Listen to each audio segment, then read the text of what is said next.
Kamara de Representante, si VP at Education Secretary Sara Duterte.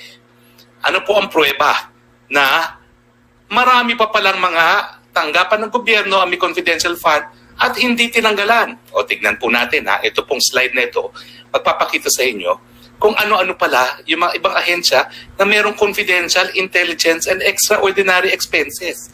Yan po yung tawag dyan. Aba, nangunguna sa listahan natin ang Kamara de Representante. O ito po ha, basahin natin. Confidential, intelligence, and extraordinary expenses. Extraordinary and miscellaneous expenses. Under one line po yan. 1.6 billion. O diba? Ang mga taga-kamara, wow, ang gagaling nila. Linipat daw nila ang confidential fund ni VP Sara sa mga ahensya na nakikipaglaban sa West Philippine Sea. E ang tanong, paano po yung 1.6 billion ng Kamara de Representante? Para saan naman yung confidential, intelligent, extraordinary expenses ng Kamara de Representante? Gaya din ba kayo ng Coast Guard? Gaya din ba kayo ng Navy? Ako nga nagtataka ako, bakit mo bibigyan ng intelligence funds ang Coast Guard at saka ang Navy para sa West Philippine Sea? Bakit? Pagbibigay ba sila sa mga assets ng mga Chino? Meron ba sila mga assets na Chino na bibigyan ng intelligence funds? Ang kailangan po natin sa karagatan, satellite images lamang. Satellite data nang malaman natin kung sino-sino yung mga barko na nasa exclusive economic zone natin. So ano po? Speaker Romualdez, itong 1.6 billion, ibibigay din natin sa mga West Philippine Sea. Sige po, dahil kinakailangan, although similarly situated, must be treated alike. Ang tawag po dyan, Equal Protection Clause.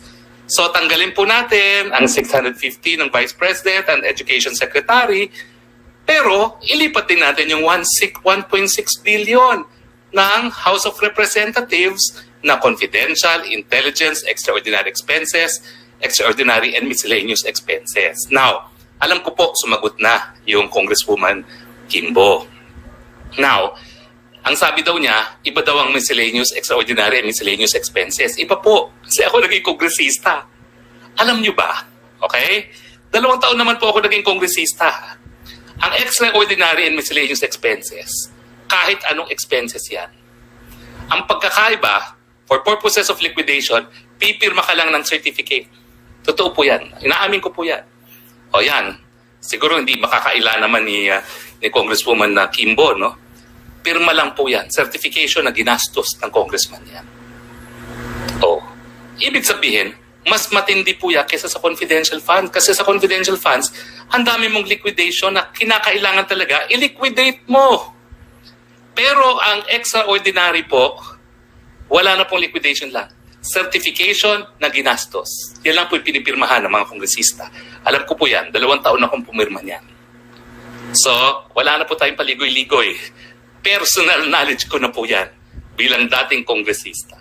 Mas malala po yan kaysa confidential fund. Mas walang control. So, ang gagaling ng ating mga kongresista, 1.6 billion ngayon ang maililipat sa MOOE ng mga lumalaban sa West Philippine Sea. Palakpakan natin ang mga magagaling na kongresista. Ano? Yung kay BP Sara lang lilipat nyo, hindi sa inyo? Bakit ganun? Hindi ba dapat patas? Hello, Speaker Romualdez. Kinakailangan, para maniwala ang tao na ipagtanggal mo ng confidential fund ay hindi dahil sa politika, tanggalin mo rin yung nakalaan para sa Kamara de Representante. Now, siyempre, ang pinakamalaking confidential fund, ang Presidente ng Pilipinas. Tumataginting na 2 billion. O, ang tanong, bakit ang Office of the President, confidential expenses 2.250, extraordinary miscellaneous expenses 23,525,000 and intelligence expenses 2,310,000? O, hindi ba natin pwedeng idiretso na yung mga confidential at intelligence expenses sa NICA, sa Navy, sa Armed Forces of the Philippines? O, bakit kinakailangan pumunta pa sa Office of the President? So, Speaker of the House, Martin Romualdez, ilipat na rin po natin itong tumataginting na 4.5 billion. Intelligence and Confidential Fund ng Presidente, ilipat na rin po natin sa hukbong sandatahan ng Pilipinas, sa Philippine Coast Guard, at sa iba't iba pang mga ahensya na sumasabak sa West Philippine Sea.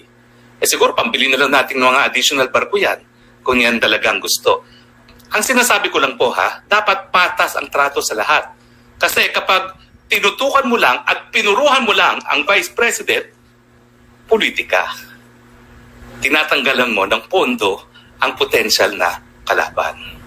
Now, siyempre, hindi magpapahuli ang Senado. Ang Senado, parang kamera din yan. Pareho din po ng entry yan. Confidential, intelligence, extraordinary expenses. Ayan, ang pareho po. Kaya lang, di hamak, mas maliit ang Senado. 331 million. Pero kung tutuusin po, yung 331 million na confidential, intelligence, extra expenses, extraordinary miscellaneous expenses, mas maliit naman po yan sa 150 na linaan para dun sa Education Secretary. Although, mas malakiit siya compared dun sa 500 ng Vice President. Pero kung kumpira po natin, ibalik natin yun sa Presidente. Bakit ang Vice President 500 million lamang, pero ang Presidente sa confidential fund alone 2.3 billion. Di ba pareho naman silang executive branch of government? Bakit ang Speaker of the House tinanggal ang sa Vice President, hindi tinanggal yung sa President?